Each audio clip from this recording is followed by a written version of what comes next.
Hey guys, it's Todd from Like-Minded Lunatics bringing you another Drink, Play, Swear.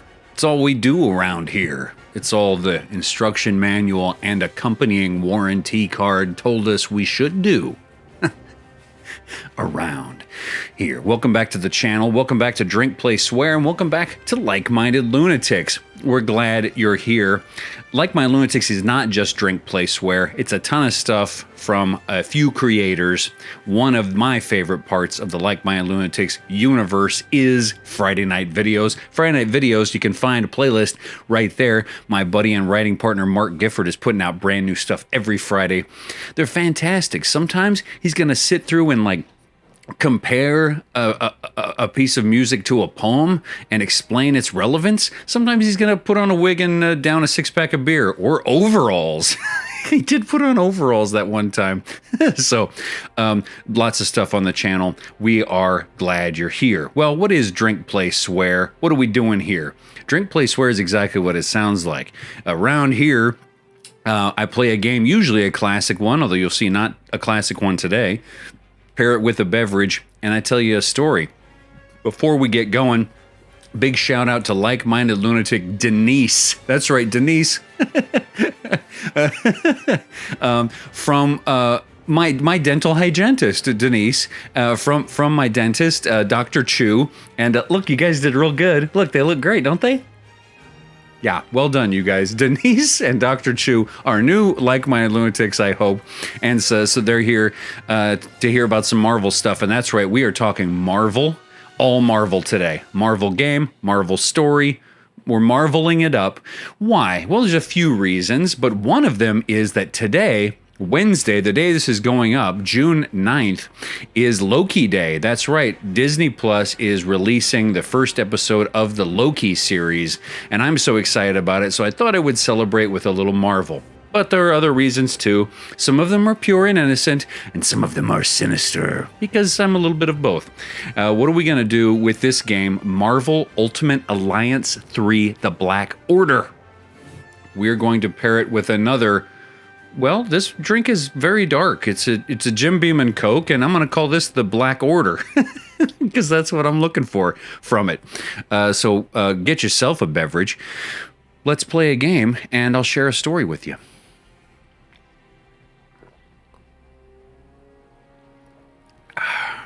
All right. That's a good time. Right there. Hope you're having a good time. Hope you're having a good Wednesday or whatever day you watch this. But if you're watching it after the first Wednesday that this was out, then you go watch some Loki. Honestly, it's better than this. Go watch some Loki. Now, I've played this game a little bit recently. I'm through a few levels. You can see I have a couple of save games here, but I'm going to start fresh with you just so it'll be fun. You can see the beginning of the game if you're not familiar with it, and then we'll get into the story. But this is a Nintendo Switch exclusive, and it's fun because it's sort of more of a comic booky version of the attempt to stop Thanos from getting the Infinity Stones. So while you see the opening cinematic here, I'm going to get into it with you. Marvel Comics have been a part of my life since I was a little kid. They are, I don't have any memory of the world without Marvel Comics existing in it. You always see that white box there behind me on the screen. Right next to my CRT TV is my comic book collection. You don't see most of that box, you just see the end of it. That's what we call a long box, and I got another long box behind it. That's my comic book collection. I always keep it close to my desk so that if I have a few minutes, I can just look through something. Sometimes go down memory lane, sometimes look at a book that I bought and I haven't looked at yet. Well, my mom started me young because when we go to the grocery store, in San Antonio in those days it was called Handy Andy. We had Handy Andys. And we'd go to the Handy Andy and my mom would shop and she'd just buy something to keep me busy, you know. And so she'd buy me a comic book and I'd look through it. When I was a baby, you know. So I have comics from when I was an infant still. But one I want to show you today real quick is one from right before I turned 2 years old. This is my first Spider-Man comic. This is Amazing Spider-Man. Oh, how can I find a way in the frame? There we go. Amazing Spider-Man 249. This is from a month before I turned 2. This was my first one, and I must have. Of course, I don't have a memory of this, but I must have seen Hobgoblin and Kingpin here over an injured Spider-Man, and just been enamored, confused, concerned, and everything. Love this comic, and what my mom would do, okay, is we'd do the shopping while I looked at the comic. Well, I'm just looking at the pictures. I don't know what they're saying. Then we would get home, we'd put the groceries down on the ground. Milk, eggs be damned. It's going to sit there on the ground. We're going to read this comic. My mom would sit me down in my favorite chair, and she would read me the comic cover to cover. She'd do the bad guy voices for the bad guys. She'd do the good guy voices for the good guys. And it was so much fun reading these comics with my mom for the first time.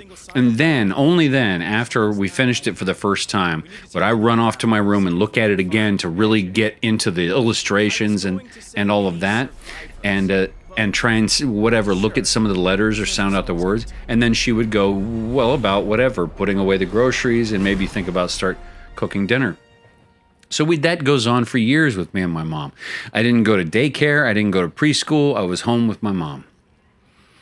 So one day we come home from this. This is our ritual, right? We come home and we sit down at the chair, and she says, oh boy, Todd, I just don't know if I can read today. Look at this. See, one of the fun things about this game is that you build your own team. Yeah, I know on this first level you're just, the Guardians here, but later in the game, and if I were really playing, I got to go around and collect all this stuff, and I got to beef up my team. But for now, I just want to fight some bad guys, so I'm going to skip through all this. But as you get a larger team from the Marvel Universe, you're able to assemble your own, group of 4 and build them up, and it's a fun, extensive game. And if you get the DLC, you're getting a ton of content. So okay, one day my mom comes in. She says, I just don't think I'm going to be able to read this comic to you. I can't read this fine print anymore. Maybe I need glasses or something. I mean, I'm crushed. This is our ritual. This is a thing we always do. So she goes about putting away the groceries. She says, maybe you just, go in your room and look over the comic book, get what you can from it, Get what you can from it. So I'm crushed. I go into my room and I start looking at it. But as I start looking at this comic, okay, I realize, let me pause here after this. I realize as I'm looking at this comic, I can work it out. I'm reading it. And this is the moment, this is one of those moments where big moments that, everyone has in their lives, those first memories. This is one of mine where I realized I knew how to read. So I'm 4 years old, and I run out into the living room, ultimately into the kitchen, to tell my mom that I can read it. And I sit there and I read the panels to her. Was I missing words? I'm sure I was. Was I fumbling over words I didn't know? Sure. But it was the first time I realized I was reading, I could read. I was reading a Marvel comic. So my dad comes home later that night, and I can't wait to tell him. I'm thrilled to tell him. So he comes home, turn the news on, sit him down. I wait to make sure he's not grumpy, approachable, dad, after work. And finally, when I feel like the time is right, I say, Dad, I realized today I know how to read. He goes, what are you talking about? You know how to read? You never even been to school. You don't know how to read? I said, yeah. I run over with a comic, run over with one of my comics, and I start flipping pick a page, and he picks a page at random, and I start reading it to him. He says, nah, you have this thing memorized. You probably read this too many times. I said, no, Dad, we bought this comic today. Mom didn't even read it to me. My mom confirms that this is true. He goes, no. Give me the newspaper. So we run and get the newspaper, San Antonio Express News. Although I think the San Antonio Light existed back then. San Antonio folks, shout out to the Light. And I run the paper over. He picks something, and sure enough, I read him a paragraph out of there. Again, I'm sure I missed stuff, but I did it well enough that he was like, You can read and you never been to school? He was impressed. Well, let's give 99% of the credit to my mother, who was not just giving me Marvel Comics, but Sesame Street, Dr. Seuss, had the pads of paper, the lined paper with the pencil, and I was writing out, practicing letters and stuff. Of course, 99% goes to mom. But I'm going to have to say 1% goes to mom. 1% has to, I'm sorry, to Marvel Comics. 99 to mom, 1 to Marvel Comics. Because it was what captured my imagination. It was what excited me and made me want to know what was going on in the story. Made me want to work to read, because in the beginning it is a little bit of work, isn't it? I see that in my son, because he's in that stage right now, 4 years old, where he's trying to figure out how to read. He knows his letters. He knows some of the sounds the combinations of letters make, but he's piecing it together and he's picking it apart, and it can be a difficult process. So that is a 10-minute way for me to tell you that I have been engrossed in the Marvel universe for a very long time in my life, but now, of course, years later, we've got this stuff. Look at the Nebula here. We've got the Marvel Cinematic Universe, and it has its own imprint on the culture.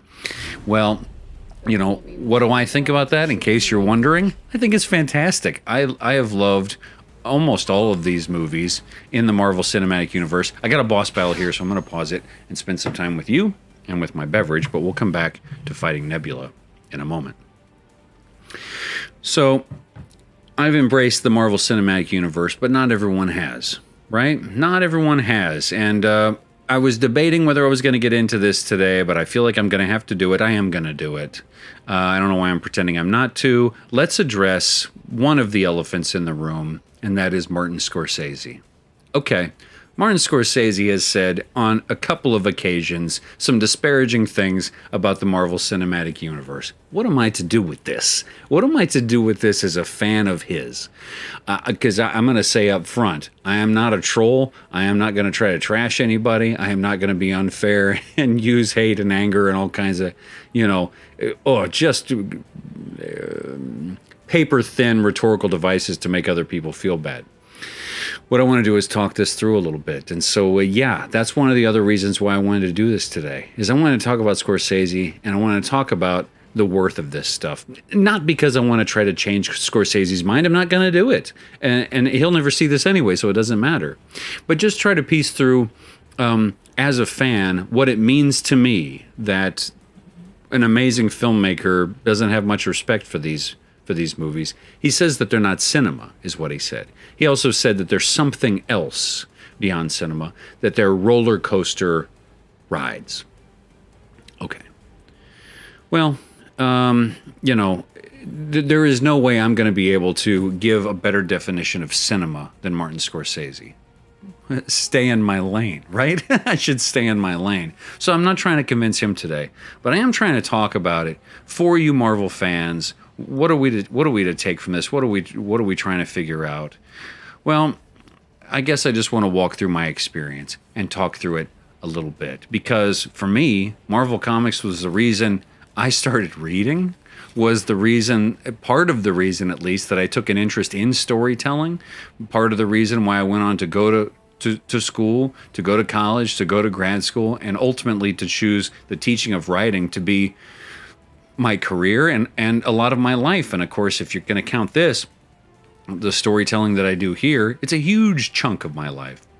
And a lot of that is due to Marvel Comics. So one of the things I feel like Scorsese said that cinema is, and I'm just going by his definition, okay, is that cinema is a communal experience. That cinema is something that we experience together and that affects us as a whole.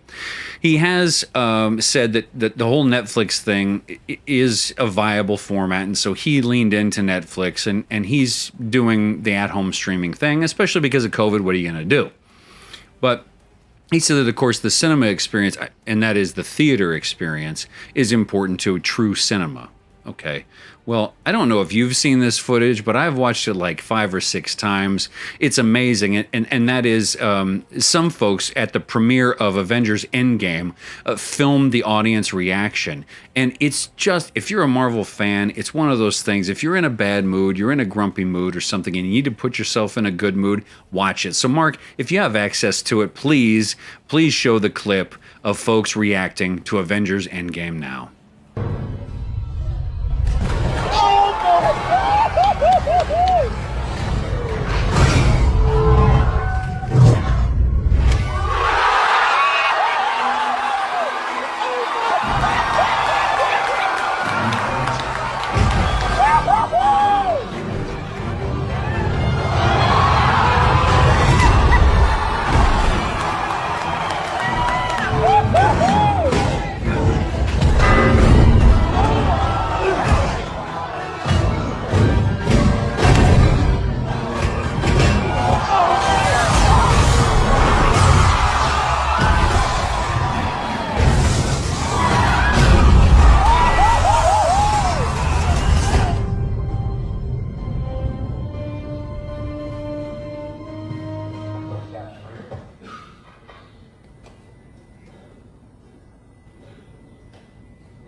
Now, if I didn't get it, if I didn't understand the Marvel Cinematic Universe and I didn't care for these stories, I guess I could see that maybe this might look like a roller coaster experience.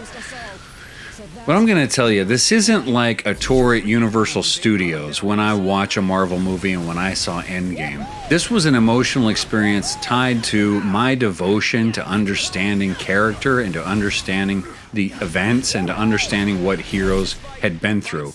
And those other nerds like me, those like-minded lunatics who were getting into it, they were similarly not impressed by the CGI. They were impressed by what was happening and the perseverance of these fictional characters. Okay, you might say that doesn't matter, but if you're Scorsese and you care about plot and character, I can't see how you would say it doesn't matter. I mean, that stuff matters. And you know, what else could we address that's cinema? You know, one thing is character development. Okay, maybe they're in bright colored costumes, and so you think they're phonies, so you think there's no richness to them. I'm going to say, when I was 5 years old, I started collecting these Marvel Universe official handbooks, the deluxe editions in '86, and I have the full set, including the ones that cover the deceased characters. You can pick at will your favorite character and find a 5-page spread on them that talks about their stats, their history, monumental moments in their lives, okay? And that's in 1986. There's decades and decades that have happened since then that you could add to these. I collected these because this was the moment of my life where I found Marvel and loved Marvel and wanted to understand all that was Marvel.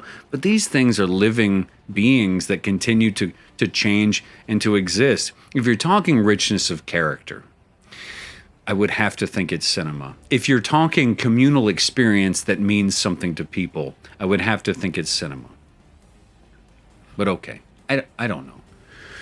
Another thing that occurs to me is that when we talk about storytelling, whether it's in film, whether it's in comic books, or whether it's any other, we're talking about stories of heroics. We're talking about trying to sort through, why do we tell stories? We're trying to sort through how we feel, what we think about the world, and what has meaning, what is right, what is wrong, who we are in all of this. And through our storytelling, we often continue to try to figure that out. And one popular storytelling when I was a kid was the cowboy movie, right? The Western genre. The Western genre that I'm sure Martin Scorsese is very familiar with. The Western genre is fascinating to a lot of people. It's not something I care about. But when I think about how much my dad loved Western movies and how much I love the Marvel movies, I can start to draw some parallels and some comparisons. So I have to think that it's a very similar style of storytelling. So the last story I'm going to tell today is about when I finished grad school at Kansas State. I moved back home to Texas, and I didn't have a job plan. I just had a degree, and I was proud of myself for getting the degree, but there was like no money attached to that pride. But I did get a part-time gig at my alma mater, Texas Lutheran University, shout out to the Bulldogs, to do part-time work, adjunct faculty. So I got this gig, 1 or 2 classes, and I was excited because I was getting to still be in academia and think and work in the classroom. So I take on these couple classes, and a couple weeks into the semester, I get a call from the department chair. And he says, Todd, I was wondering if you could take on another class for me. Well, I am very interested in getting in the good graces of my boss. And of course, I want more pay and more classes. So I say, absolutely 100%. He says, well, I haven't told you the details yet. I said, okay, what's up? He said, well, we're 3 weeks into the semester, by the way. So this class has already started. There are students in there. There's a curriculum. They've been learning, and now the class is halted. I said, so what's the deal? He says, well, this professor had a bit of an episode, an emotional episode, and has decided not to stay at the university, and these students need a teacher. Great, I'll do it. He says, well, here's the thing is that this is a special topics course, and I just want to make sure that you're able and competent to teach the material, because I want these students to be well taken care of. I say, okay, what's the material? He says, well, it's a Composition 2 class, but it has a special topic associated with it. And it's a topic that this instructor was an expert in. It's cowboy as an American hero. Well, as I said, I have no special interest in Westerns or cowboy culture. I'm a city kid. I don't know anything about the Western film or about being a cowboy, but I needed some money and I wanted to be in the good graces of my boss, so I go, oh yeah, no, that's not a problem. I can take care of it right away. He says, all right, good. Look at this. We're going to take out Nebula, I hope, today, right here on the show, on Loki Day. I'm hoping we're taking care of Nebula. I said, yeah, no problem. He says, great. Thursday, it was a Thursday. He says, the class doesn't meet again until Tuesday. So take the weekend, look over his materials in the syllabus and do the class on Tuesday. So what I was given was a syllabus and one 8.5 11 by 11 page of notes. That's what I was given. It was 5 books that I was to read and 8 films that I was to screen for the students. And I hadn't read any of them and I hadn't seen any of them. So I just decided at this point that I'm going to start watching and reading along with the students, and we're just going to try to extrapolate meaning as we go, and I'm going to try to give them a good experience even though I don't know what the hell's going on. Well, I'm looking at this 8.5 by 11 page of notes, and I learned something pretty amazing that I'm going to share with you today that I promise I'm going to bring back to the Marvel thing. By the way, here's the hardcover of Marvel Ultimate Alliance. I bought the hard copy because I like a hard copy. This instructor was a huge fan of the Western genre, and he said, you can tell a lot about the American set of values. You can tell a lot about American culture by the style of their hero, by the temperament, the methods, and, of course, the traits of their heroes. And you can parse it out by decade and see historically what's happening in the culture and match it to what's happening in the traits of the hero. He said in the 1950s, you had heroes like Gene Autry. You had these white hats, as they used to call them, these pure good cowboys that fought the black hat, the bad guy, right? So on one side you have your John Wayne. They know what's right and they will stop the bad guy.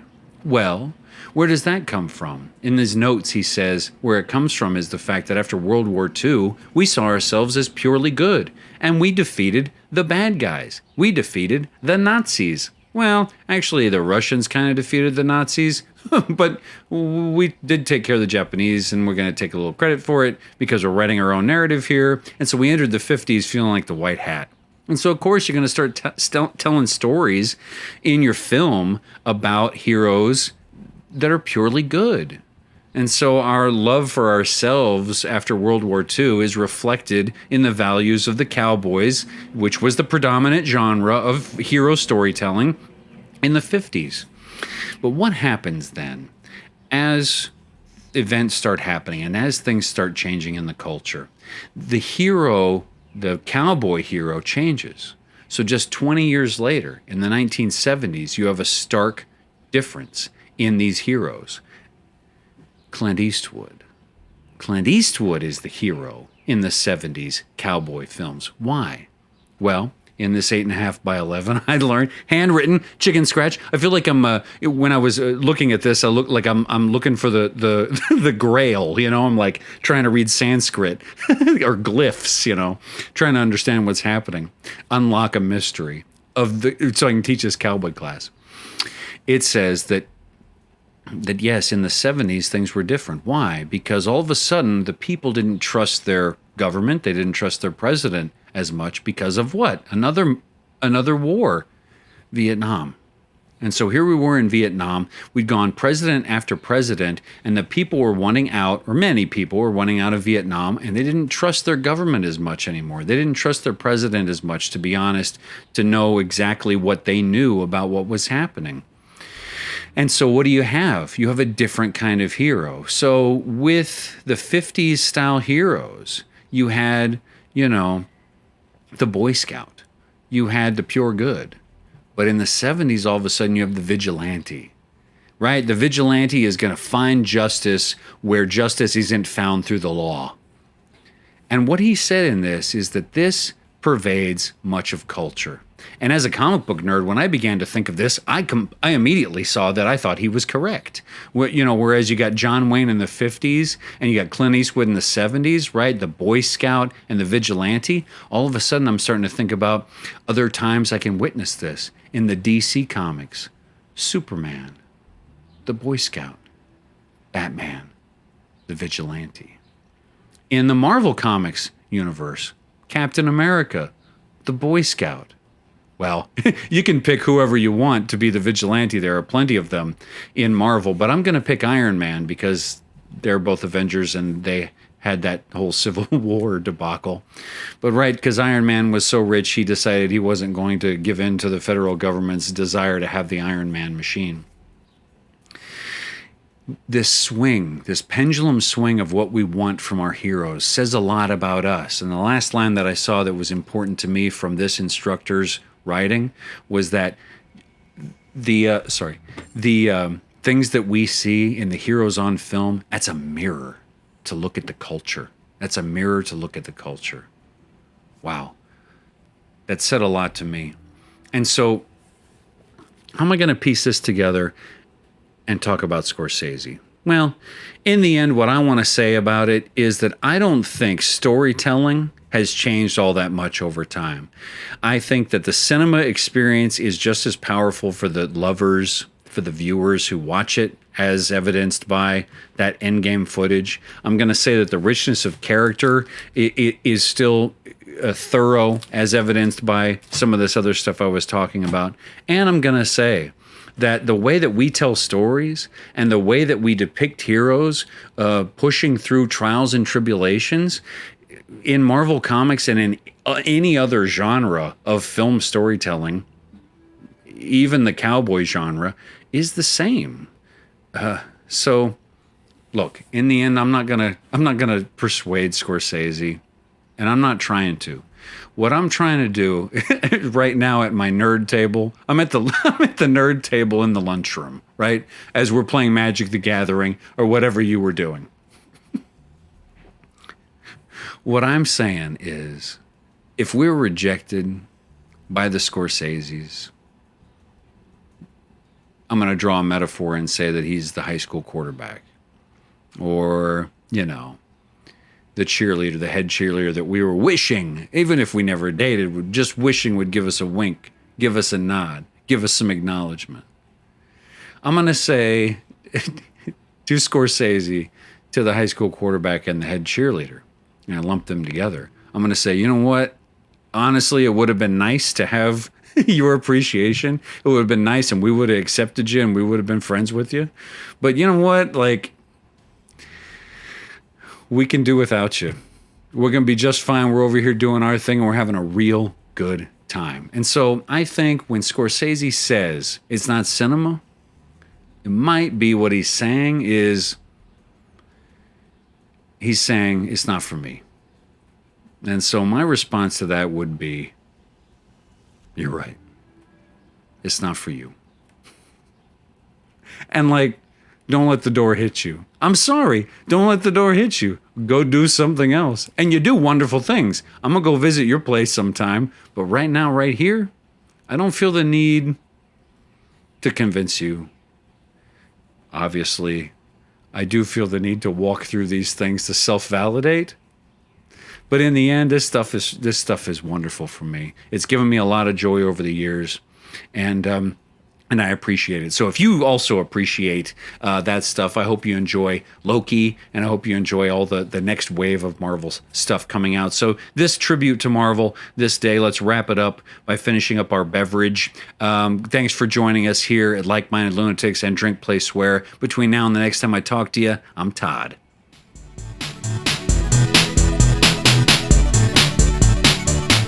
See ya.